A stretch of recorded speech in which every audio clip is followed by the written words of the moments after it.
Então, voltando aqui do nosso bloco anterior, estamos de volta depois de uma pausa para continuar falando sobre guarda compartilhada. Eu sou Alda Maria Silva Facuri, professora do IDA Cursos, e vim aqui hoje para falar das diferenças e da aplicabilidade da guarda compartilhada.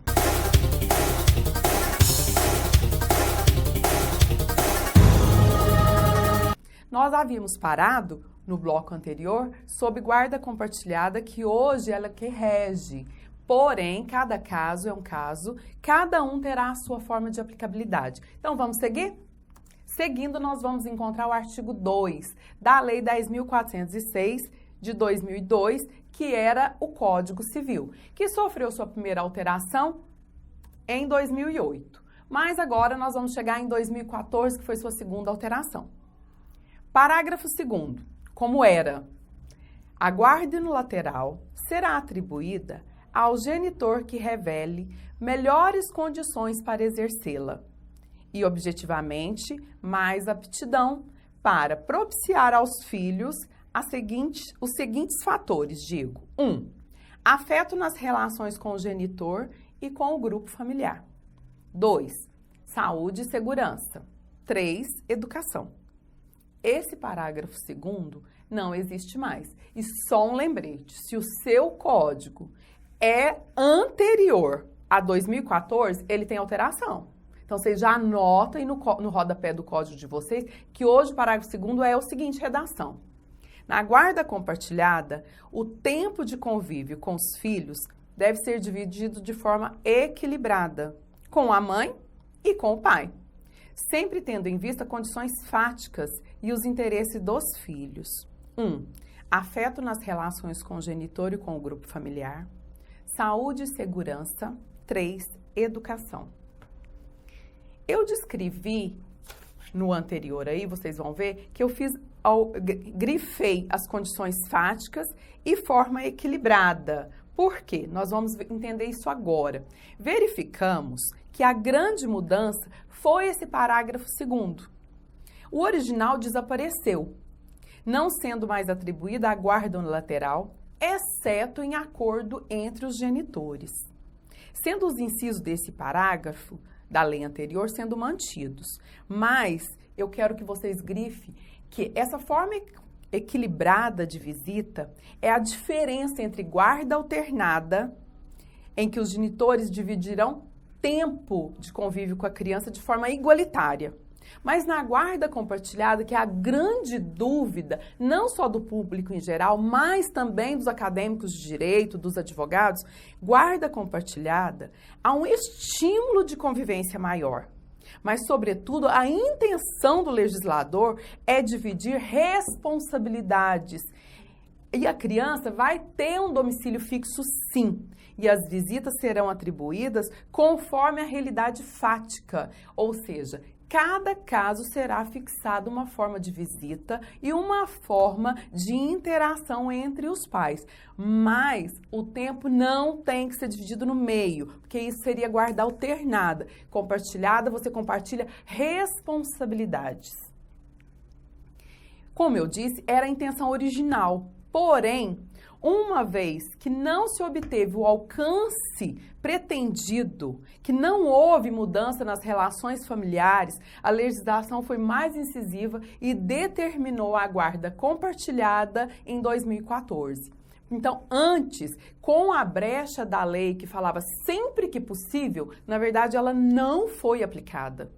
Então, o que tem causado grandes manifestações nos meios jurídicos, porque também não se tem uma forma pontual, não se tem ainda comprovado que a imposição da guarda compartilhada tenha deixado de gerar algum transtorno, algum prejuízo no desenvolvimento da criança. Então, estão sendo feito estudo, porque cada núcleo familiar responde de uma forma.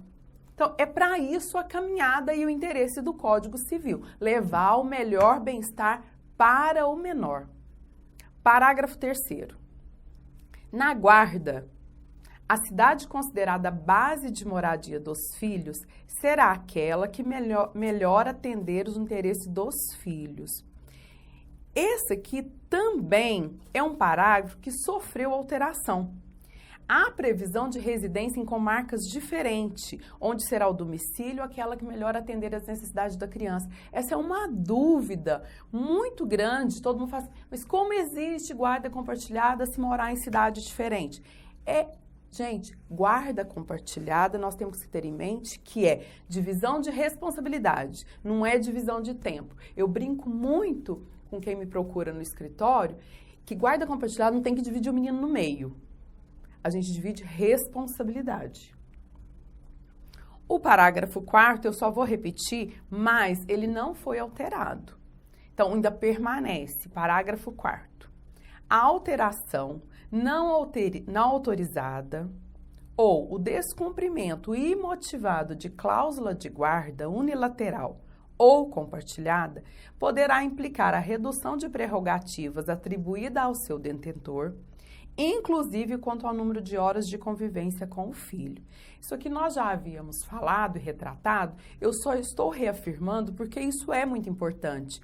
Porque alterações não autorizadas, descumprimento imotivado, isso tem consequência. Lógico que para ter essas consequências tem que se recorrer ao Poder Judiciário.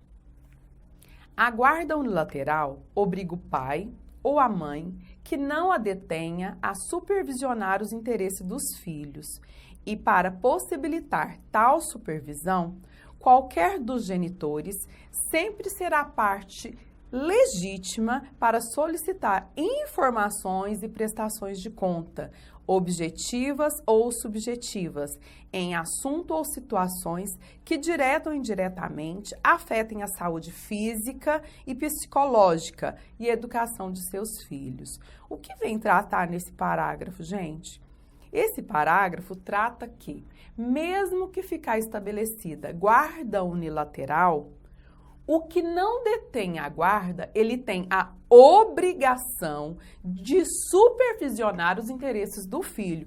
Então, cabe a ele pedir prestação de contas, supervisionar tudo que se diz em relação ao filho, de forma objetiva ou subjetiva, dano psicológico, educação, tudo que afete a criança, o que não detém a guarda, é também corresponsável. Então, vamos para as mudanças do artigo 1584. A guarda unilateral ou compartilhada poderá ser 1. Requerida por consenso, pelo pai e pela mãe, ou por qualquer deles, em ação autônoma de separação, de divórcio, dissolução de união estável ou medida cautelar. Nós não temos dúvida quanto a esse parágrafo. 2. Decretada pelo juiz em atenção e necessidades específicas do filho, ou em razão da distribuição de tempo necessário ao convívio deste com o pai ou com a mãe. Parágrafo 1º.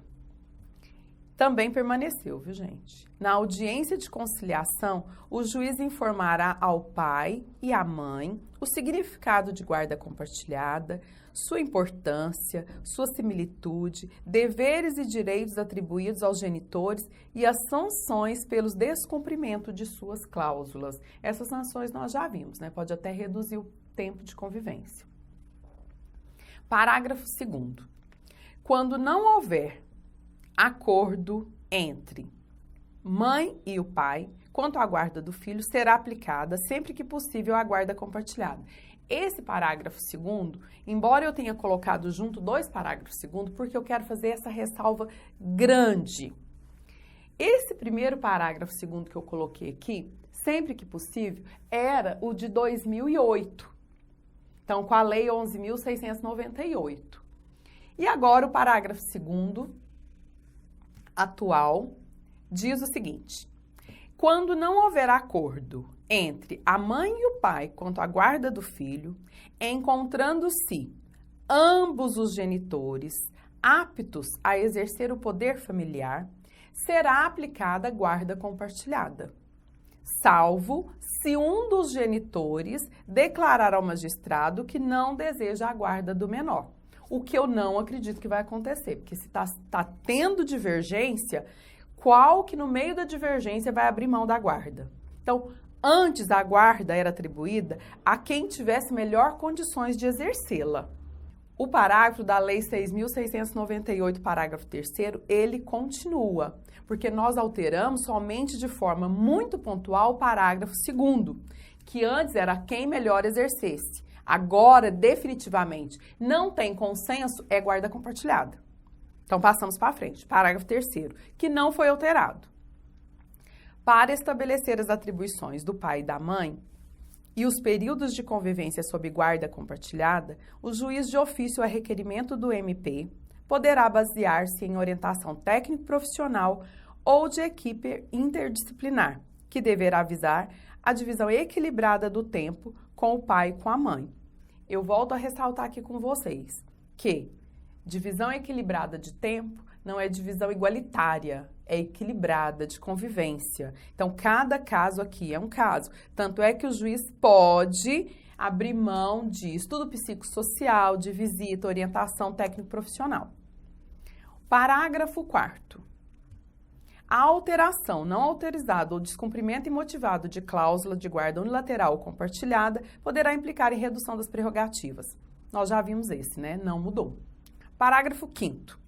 Se o juiz verificar que o filho não deve permanecer sob a guarda do pai ou da mãe, deferirá a guarda da pessoa que revele compatibilidade com a natureza da medida, considerado de preferência o grau de parentesco e a relação. Nós também já comentamos esse, nós não vamos ficar falando novamente. Porque o que eu quero falar é o parágrafo 6º, que ele foi acrescido em 2014.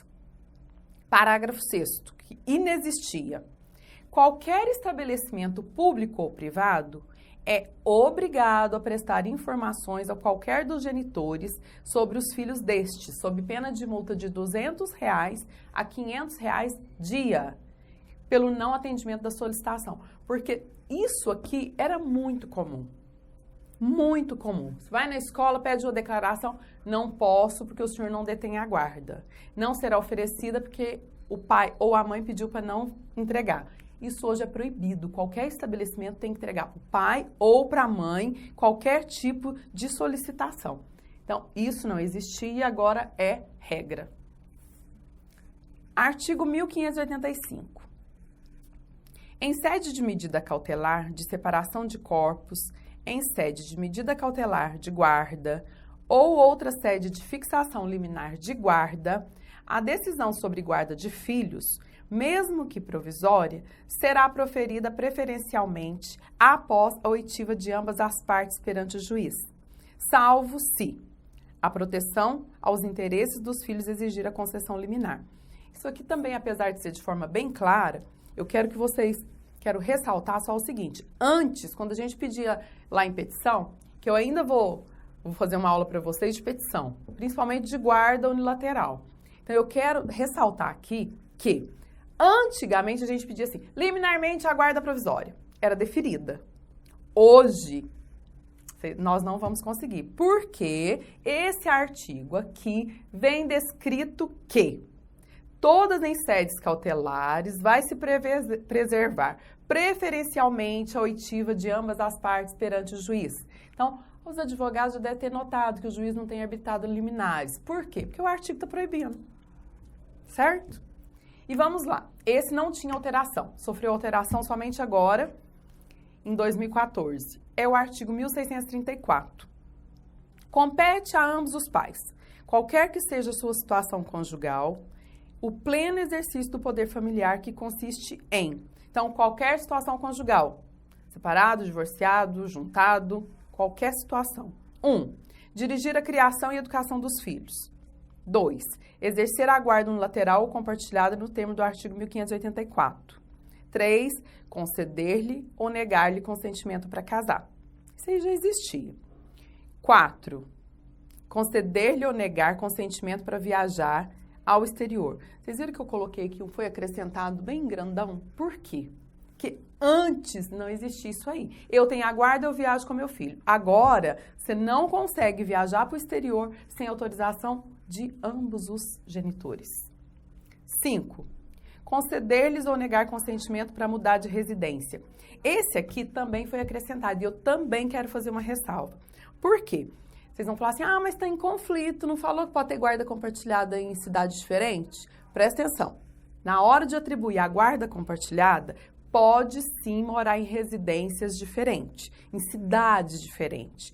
Mas se no momento do acordo judicial ou da determinação judicial colocou-se que ambos moravam na mesma comarca, para aquele que detém a guarda mudar, ele precisa da autorização do outro. Então, é essa a importância desse inciso que eu quis dar uma paradinha aqui com vocês. Inciso 6º. Nomear-lhe tutor por testamento ou documento autêntico, se outro dos pais não lhe sobreviver. Isso aqui também já existia. O 7º, representá-lo judicialmente e extrajudicialmente até os 16 anos nos atos da vida civil e assisti-lo, após essa idade, nos atos em que forem parte. Isso aqui também já existia, não temos que nos deter nele, porque é aquela diferença. Quem não sabe, vamos dar uma olhadinha lá. Até os 16 anos representado, depois disso assistido. Não vamos cometer esses erros, já virou gafe. 8. Reclamá-los de quem ilegalmente os detenha. Esse aqui também é muito claro e também já existia. Se alguém pega meu filho, não tem minha autorização, eu entro na justiça. Então, eu posso reclamá-lo. 9. Exigir que lhes prestem obediência, respeito e os serviços próprios de sua idade e condição. Outro dia eu estava preparando essa aula aqui, eu chamei meus filhos para ler isso aqui para eles. Isso aqui todo mundo tinha que mostrar para os filhos, porque nas escolas está mostrando só os direitos das crianças, não está mostrando as obrigações. Vou ler de novo. Exigir-lhes que prestem obediência, respeito e os serviços próprios da sua idade e condição. Vamos ler isso aqui para os filhos. Artigo 3º, essa lei entra em vigor na data de sua publicação, 22 de dezembro de 2014. Bom, esse aqui foi as duas leis e suas alterações. Agora, quais são as observações principais que eu quero trazer para vocês? 1. A guarda, gente, é um direito e, ao mesmo tempo, é um dever, porque você não deixa de ser pai, não deixa de ser mãe, porque você deixou de ser marido. Então, terem seus filhos nos seus cuidados e responsabilidade. O compartilhamento do poder familiar não significa divisão igualitária de tempo, mas sim forma equilibrada, porque isso aqui tem muita gente confundindo, por isso que eu escolhi esse tema, porque eu estou assim, no meu escritório, os maiores questionamentos é essa divisão de tempo. Porque, então eu vou ficar com ele 3 dias na semana e o outro vai ficar 4 dias. Não, isso é guarda alternada. Compartilhamento é forma equilibrada de tempo, de acordo com a necessidade da criança. E a guarda compartilhada, ponto principal. Esse aqui não para nós advogados, mas para o público, em geral, que também vai acompanhar esse vídeo. A guarda compartilhada não influencia no valor da pensão alimentícia, tendo em vista que o filho mora com porque ele tem domicílio fixo. Então, não altera o valor da pensão alimentícia. Você fala, outro dia eu contei isso para uma pessoa, ela falou assim, como assim? Mas eu não tenho a guarda? Tem a obrigação de pagar as contas também. A nova lei insere em seu contexto as mudanças de costume da nossa sociedade, que evoluiu de forma muito gradativa e muito rápida desde a promulgação do Código Civil até os dias atuais. Ao verificarmos que em 88, que já tem um tempo, com o advento da Constituição, nós temos que lembrar que nós, mulheres, devíamos obediência ao marido. Vamos perceber as grandes mudanças sociais que intercorreram nessas últimas décadas. Nós, mulheres, nós nos profissionalizamos e passamos a fazer parte do mercado de trabalho. E nesse instante começou também as mudanças nos núcleos das famílias brasileiras, com a atuação cada vez maior do pai, na educação e no desenvolvimento de seus filhos, eliminando a prevalência feminina na vida destes. Assim, o papel de provedor não é mais monopólio do homem, de modo que ambos os pais apresentam-se como provedores e cuidadores de seus filhos. O que é muito positivo, ao meu ver.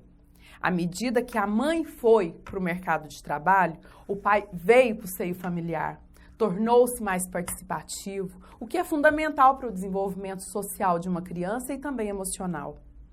Com isso, nossos tribunais foram obrigados a também se evoluírem, reconhecer o interesse e a importância do pai na educação de seus filhos. E por meio dessas novas leis de guarda compartilhada, passa a ser o regime de guarda preferencial, ao compartilhamento do poder familiar e a responsabilidade entre os pais. O importante ressaltar que esse compartilhamento de poder familiar não significa divisão igualitária de tempo, privilegia a manutenção de laços de afetividade entre os pais, atendendo o interesse do menor, e mais, a responsabilização conjunta de decisões importantes na vida dessa criança. É importante também mencionar a confusão interpretativa que existe sob a influência da guarda compartilhada, no que eu disse anteriormente, na pensão alimentícia. A guarda compartilhada, de forma nenhuma, influencia a pensão alimentícia. Mas quando eu falo de forma nenhuma, gente, cada caso tem um caso, tá? Então, nós temos que ver o tempo que fica nessa casa, as despesas que tem inserida lá, mas de uma forma geral, ela não altera esse valor. De forma geral, vamos bem, porque senão vai vir aqueles monte de comentários, você está errada, você está errada. Estou falando de forma geral, cada caso é um caso. Esta é a única conclusão que se pode chegar. A pensão é medida pela necessidade de quem recebe e pela possibilidade de quem paga, e isso não mudou. Importante também falarmos aqui nesse vídeo que, a princípio, a lei é apresentada com clareza e até obviedade, mas há desafios em sua aplicabilidade. Vamos ver. Quando não for de comum acordo, será uma longa demanda, porque um vai pedir a guarda no lateral, o outro também vai contestá-la e é de difícil a prática se um dos genitores dificultar a convivência. Marca o horário, não tá. Muda de escola, não avisa. Então, todas as questões com opiniões distintas entre os genitores serão debatidas, a meu ver, no judiciário. Primeiro, sabe-se que quando a guarda compartilhada é fixada a pedido do pai e sem aceitação da mãe, ou vice-versa, o desafio na sua aplicação é imenso. A início, conseguir uma sentença, pois, olha o que nós teremos num pedido de guarda no lateral. Contestação, vista da contestação, vista do MP, estudo psicossocial, possível recurso. Então, isso vai delongar tempo, vai ser um processo duradouro e, enquanto isso, quem está sofrendo? A criança que não sabe com quem que ela vai ficar ou se ela vai ficar com algum. E segundo, nós temos que prestar atenção nas ações judiciais originárias dessa guarda compartilhada, já que, ao meu ver, todos os assuntos de interesse do menor serão tratados por ambos. E se tem posições opostas, a lide vai chegar aonde? Nos nossos tribunais. Então, se eu não concordo com o pediatra, não concordo com a escola escolhida, não concordo com o tratamento seguido pelo médico, qual esporte, qual idade para dormir na casa do coleguinha, qual idade para começar a namorar, para ir no cinema com o colega sozinho, tudo isso diz respeito aos dois. E isso está na guarda compartilhada. Então, os dois têm que ter opiniões, a mesma opinião, eu diria. Mas se tem opinião oposta, se são divergentes, aonde que vai ser discutido isso? Nos tribunais. E na prática, nós, trabalhadores do direito, nós, advogados, devemos nos preparar para as ações advindas da guarda compartilhada, além de nos preparar para dirimir conciliações, que serão demandas a serem apreciadas e resolvidas, a meu ver, dentro dos nossos escritórios. Então, nós teremos que viver um momento de direito sistêmico, que é aquele direito de ampla escuta. Porque nenhuma dessas resoluções que eu citei agora há pouco, vamos voltar. Pediatra, escola, tratamento médico, esporte, nenhuma dessas demandas, elas podem esperar. O tempo das ações, mesmo que a gente entre com as ações de tutela de urgência, será que serão julgadas a tempo de levar a criança ao médico? Será que serão julgadas a tempo de fazer a matrícula na escola? Então, preparemos-nos para sermos mediadores, conciliadores de demandas advindas das guardas compartilhadas, determinadas pelo judiciário, onde as resoluções não podem aguardar as filas de sentenças, ou Prevenindo tais situações, nos adiantemos. Como? Vamos propor as guardas unilaterais, porque nós que vamos ouvir cada caso, nós sabemos quando a guarda compartilhada pode dar certo e que pode ser um bálsamo na vida das crianças, que vira, na verdade, um joguete de muitos dos genitores. Então, nós temos que nos preparar para propor, sim, as guardas unilaterais quando necessário, mas também temos que nos preparar para vir uma sentença de guarda compartilhada, porque se os dois tiverem condições, será a guarda compartilhada.